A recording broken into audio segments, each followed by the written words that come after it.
Live from our 7 Tasmania studios, your nightly news with Louise Huber begins now. Good evening.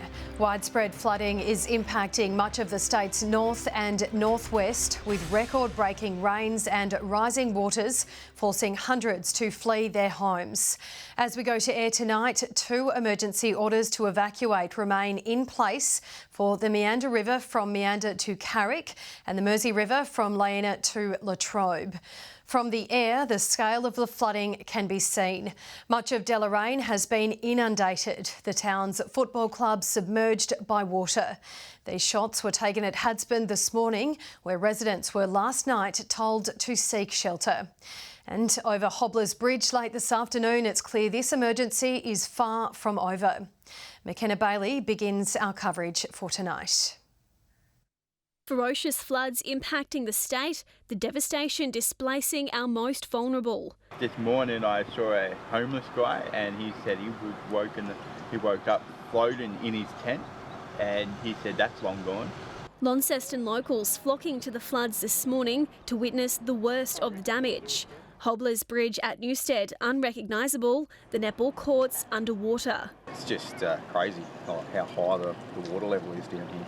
It was here during the 2016 floods, but nothing like what we're seeing today. We did have something like 398 millimetres, record-breaking rainfalls across northern Tasmania, and many of the locations that broke records had a long history of records, some cases more than 100 years. The sun came out this morning, a weird juxtaposition from yesterday. Many people fail to realise that with the better weather, in fact, some of the danger is just as great, if not greater, as large volumes of water are now moving through the catchments into the river systems. A bird's eye view of the North Esk capturing a significant snapshot of the impact. Train lines at a standstill, consumed by floodwaters. A pontoon at the North Esk Rowing Club coming loose earlier today. Eventually swallowed by the seaport, crashing into the footbridge.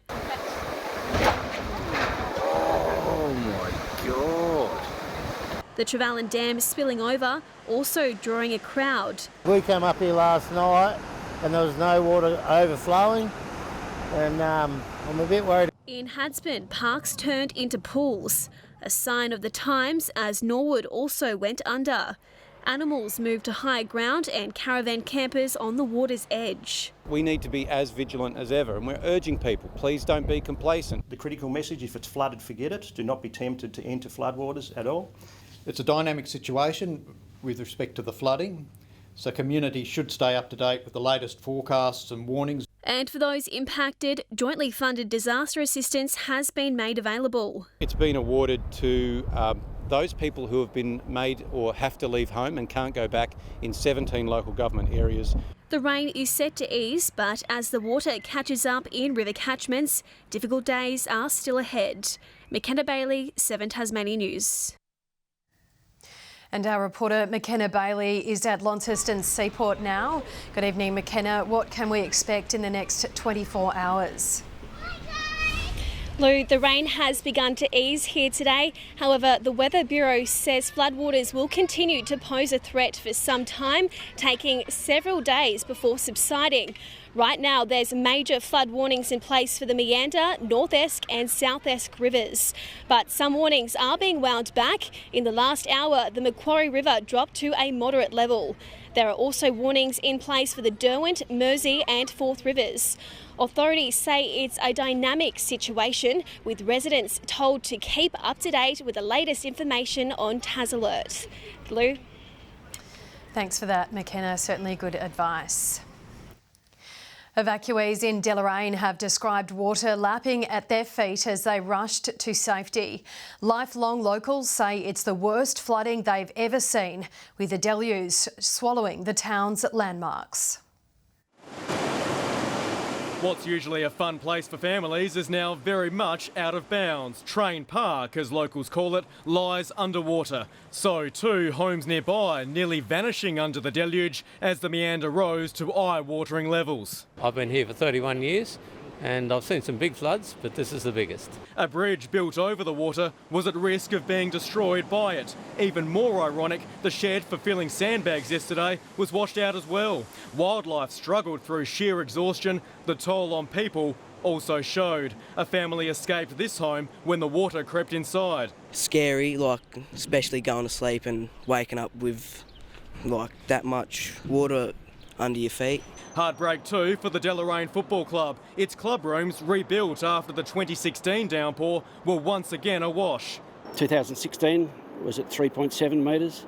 Now it's at 4.1 and still rising. Club president Don Tracy can only watch as a century of memorabilia hangs helplessly inside. We won't know until we can get in there to have a bit of a look, and it probably won't be for a couple of days. Many heeded the warnings to get out in the days leading up to the deluge, including these tourists from central Victoria who evacuated the caravan park. We went down there and had a look this morning and it's under.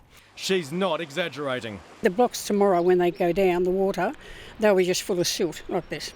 Normally, this would be the road to meander. Now the road's become a river, washing debris up its path, including a shipping container and timber from a low-lying sawmill. Red Brick Road cider was nearly lapped up too. It doesn't look like it at the moment with the water right there, but there is quite a significant bank, and our whole block was built up for this reason. Some cast a line. Had much luck? Nah, not really today. Others cast their eyes over a scene they've never seen, but a clear picture of Deloraine's destruction could be days away. Tom Johnson, 7 Tasmania News.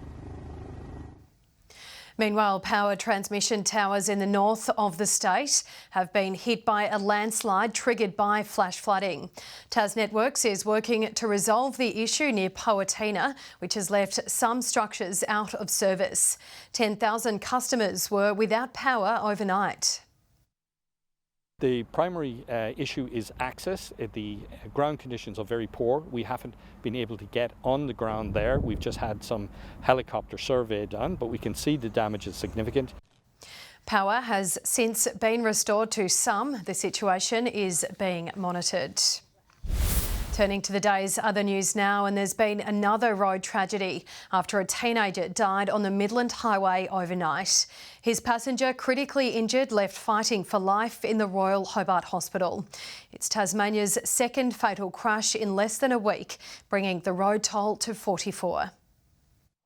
Sand scattered across the state's main thoroughfare, covering the final traces of a traumatic crash. It is not only tragic for the people involved, their immediate family, their loved ones and their friends, it is also extremely tragic and confronting for emergency responders. Authorities called to the Midland Highway south of York Plains around 12:15 this morning after a truck and Gold Kia Sportage travelling in opposite directions collided. Both vehicles have taken evasive action to avoid each other, but unfortunately that was not successful. A 19-year-old Toledo man's life lost. The Kia Sportage has sustained significant damage. His Western Australian passenger, also 19 years old, rushed to the Royal Hobart Hospital in a critical condition. The 63-year-old male truck driver from Claremont lucky to escape with no physical injuries. The traumatic, psychological impact that will carry with that driver of that truck. The Midland Highway was closed in both directions for almost 7 hours while authorities responded to the second fatal crash near Oatlands in less than a week. The cause of the crash is now under investigation. Brianna Boylan, 7 Tasmania News. Police have formally identified the man found in a burnt-out Colorado ute earlier this week. Robert George Gregg was located in a vehicle which was destroyed by fire in bushland near the Nugent-Buckland area. The cause and circumstances around his death continue to be investigated. Meanwhile, police have arrested a 20-year-old Ravenswood man in relation to a shooting in Waverley on Wednesday night. Detectives also seized 2 firearms, firearm parts, a large stash of ammunition and a vehicle in a raid on several Launceston properties today. The man is likely to be charged later tonight. Back to our flood coverage now, and after being one of the first towns told to evacuate, Latrobe residents appear to have escaped the level of damage that hit the town in 2016. However, some properties have been waterlogged, with tensions high and authorities frustrated. A sticky beak with an attitude stopped by an out-of-uniform cop. You're just a citizen, old mate, when you don't announce who you are. I'm not looking for badges, old pal. After being told not to walk past the roadblock, the local man threatens the officer. Let's hope I find you in a dark spot somewhere, pal. Who whips out his police badge. Yet he still refuses to listen. You filming this, champ? The cop eventually letting him go after what's been an anxious night for locals. When you see how fast it rises to how fast it goes away, you just know any amount of water that can come down can come up so quick. Mel Rook lived through the last floods. She's glad the town got off lightly in comparison to 2016. Repairs on her historical property took 18 months last time. So far today, she's high and dry. I'm relieved to not see water here. I am still concerned about the water yet to come down. The council heeding lessons of the past in its preparations. All the warnings, all the information, all the lessons from 2016 are very well learnt. But across town, dozens of properties were still affected. It's pretty sad. I feel sorry for the owners here. It's really, really sad. Yeah. It'd be terrible. Libby, checking on her daughter's rented property, concerned many of her belongings are now waterlogged. One of the girls lives in that room. There's all her furniture's underwater. And despite the widespread inundation across Latrobe and surrounding towns, locals will be breathing a little easier tonight as the worst appears to be over. Generally, right at this moment, it's a sense of relief that things weren't worse. Annie Green, 7 Tasmania News. A leading academic at UTAS has called for a governance shake-up, saying the people the university is for aren't being given a say in how it's run. It comes as scathing public submissions for an upper house inquiry are released online. The University of Tasmania has been a part of Jamie Kirkpatrick's life for half a century. He no longer believes it's acting in the best interests of students. I think there's things that are being done at the moment that most alumni, most staff and most students wouldn't agree to. He's the sole elected academic representative on the University Council. Despite the role, he's taken the step of penning a lengthy submission to the Upper House inquiry into the University of Tasmania Act. Everyone is very dedicated and believes they're doing the right thing, but the governance of the university isn't influenced by the people who are the university to any great degree. Calling for more elected academics to be on the council. Public submissions to the inquiry have now been posted online, and of 132, 120 call for improvement. Emeritus professors and current academics, staff and community organisations calling for improvements to governance and accountability. How is it that a council can be responsible for appointing its own members? Others alleging episodes of severe bullying from superiors. While the inquiry isn't about the move into the city, many submissions highlight that it's only allowed due to changes to the Act. It is my view that the Parliament of Tasmania, when making this Act, did not envisage nor sanction the abandonment of the Sandy Bay campus and gifted land. UTAS issued a statement to say they expect and welcome feedback and scrutiny. They've issued their own detailed submission to the inquiry. Inquiry hearings are expected later this year. Josh Duggan, 7 Tasmania News. Australians are no longer required to isolate when they test positive for COVID. Instead, it's advised that they stay home when unwell. Rules for close contacts have also been removed now. However, you must still register any positive test results on the State Health Department's website. And continuing with coverage of Tasmania's flood emergency now, hundreds were told to leave their homes over the past 24 hours as rivers around the north and northwest of the state broke their banks. McKenna Bailey is at Seaport and joins us again. McKenna, what's happening there at the moment?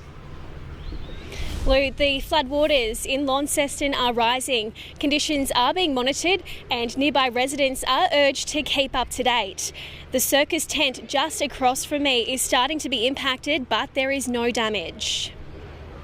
It's just the water came up to the fence line, just a little bit behind the fence line, came up towards the box office, but nothing's happened to affect us in any way.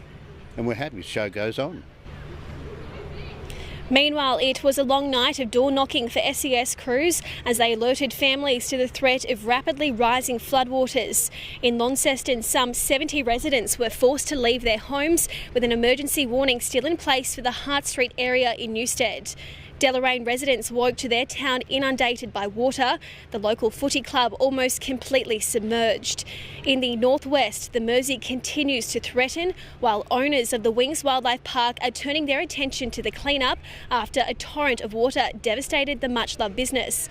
With waters expected to rise and fall over the coming days, the advice is to not become complacent, keep up to date with the Tas alert warnings, and most importantly, stay out of floodwaters. Lou? Very important advice. That website again is tasalert.com. Thanks, McKenna. A Tasmanian mother left devastated by the loss of her 5-year-old has detailed the grief when learning her son was living with a deadly heart condition. Taylor Gregory's family are now stepping out to raise awareness to avoid others suffering the same fate. A one-of-a-kind boy and the best big brother taken far too soon. Finley Gregory was an empath who lit up a room. He was so selfless. Even from a young age, he always cared about other people. The 5-year-old's life was tragically cut short by heart failure in April, when a stroke just weeks earlier led to the discovery of a condition his parents had never heard of. Later confirmed as hypertrophic cardiomyopathy. Spent hours researching every single page on Google that I could even look at, and that's kind of when it hit us, that it was a lot more serious than what we thought. Previously misdiagnosed as asthma, Taylor wants others to be aware. Breathlessness, exhaustion, things like that, that he did have a lot of, we now realise was from his heart condition. The tragic reality sees 4 children with a heart defect die every week. It's the biggest killer of children under 12 months of age in Australia, and most people don't realise that. Taylor's taking the message to the masses. Her family will join other Tasmanians in the annual Heart Kids 2 Feet and a Heartbeat charity walk this Sunday, also Finley's birthday. We're raising funds to help people through that journey. We support them in hospitals, we support them with financially and many other ways, mental health support. Continuing her son's legacy online by encouraging random acts of kindness, the mother wants others to do just that. And if Finley were here, he would be going on the walk. Yeah, he would be thinking about all the other people. Grace Evans, 7 Tasmania News. Good evening. Josh Majette has racked up his best points as a jack jumper, scoring 23 in a dominant display against Adelaide. The 36ers were no match for Tasmania's energy. The Jackies up 97 to 72, a strong start setting them up for success. Back to his form in a big way, Josh Majette had all the answers to take control. It's going to be a great start. Oh, Majette, there's the response. Mate, he heard me talking to him, his ears are burning. On fire and ready to silence critics about a slow start to his season, the Jet had power behind the arc. He is keen to make a statement. Here we go. 2. Here we go. Red hot. Going in with bragging rights after clinching a win against the NBA's Phoenix Suns, Adelaide struggled to enter the contest early. Eventually. Oh, boy, what a play. Doyle with the big block. A poor shooting start saw the home team struggle to keep pace with the Jackies. Karen out to Franks. Tasmania's floor general proving unstoppable, continuing to find the magic. Oh, goodness. Oh, boy. He just keeps doing it. While Randall stepped up to bring some excitement for the Adelaide fans. Muscles up, walks through the defence. Despite the Sixers' increase in work rate, the away side kept proving they could match it. Entering the second half strong with a 14-point lead. Jet pounces and lays it up. That was outstanding defence. Taking command as tensions began to rise on court at the entertainment centre. Walk away. Walk away. It's getting heated. Fellow import Rashad Kelly was also among the starring lineup, ending the night with 19 points. Rashad Kelly gave them another look. Going on to secure a win to remember on the road. Great characters there, but What character from the Jack Jumpers? Grace Evans, 7 Tasmania News. The Tigers will look to get their first win of the Sheffield Shield season this weekend. They flew out today to face South Australia at Adelaide Oval beginning Sunday. And Jordan Silk says there's no need to reinvent the wheel. Just about getting back to our basics and doing them well and doing them for longer and better than the opposition. Former Australian captain Tim Payne will again line up for the Tigers. Meanwhile, it took a juggling act to get the Hurricanes' first wicket in Sydney. Beaumont looks to go up over the top. 1, 2, 3, 4. Yeah, she's got it finally. Don't worry about the cap or the floppy or the sunnies. Take it all off Elise Villani. Their sensational catch was a good omen for the women's side, the Hurricanes managing to defend their total of 125 off 20 overs. They beat the Sydney Thunder by 19 runs. And after buckling up for Bathurst over the weekend, we're reliving one of the best editions of all time, won by a Tasmanian. John Bowe held off a late challenge from a then rookie Craig Lowndes in the bittersweet race of 1994. Much like this year's Bathurst, rain wreaked havoc on the mountain in 1994. Then known as the Tooheys 1000, slippery conditions on the track was matched by red-hot action off it. Police have made a dozen arrests. One man's in hospital with a broken leg. And the trouble didn't stop there. Greg Easton managed to escape his Commodore, which caught fire. He suffered minor burns. I was actually covered in flames before the car actually came to a stop. Drama too in the main race for the man synonymous with Bathurst, Peter Brock, smashing into the wall. And it just stepped out.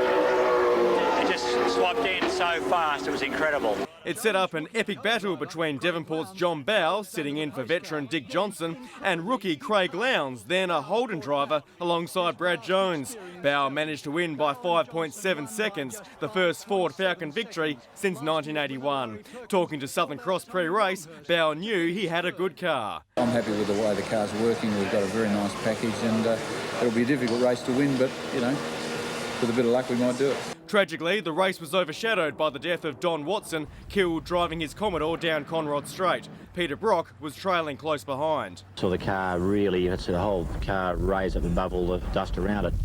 And as I went past and looked to my left, I thought that was a major accident. The sand trap and earth barrier came under intense scrutiny, the cause put down to mechanical failure.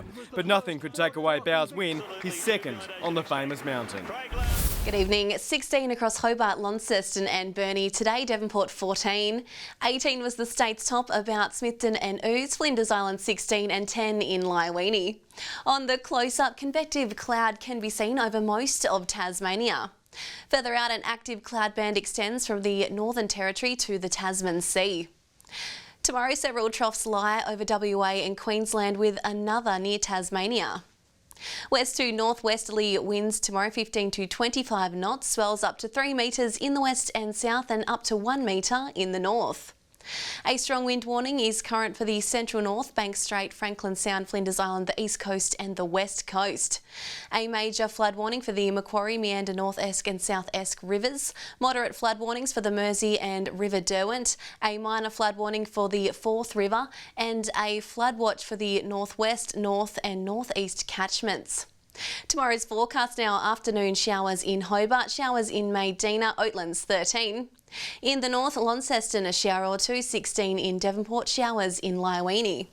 15 across Burnie and Marrawar tomorrow, showers in Strahan. A late shower or two in St Helens and 17 across Swansea and Orford. The UV forecast is high 6s across the state. Looking ahead to the 3-day forecast now: Sunday, light showers about the northeast and developing across the west and far south. Monday, showers about the southwest extending to western and southern areas. And Tuesday, fine with northeast to northwesterly winds.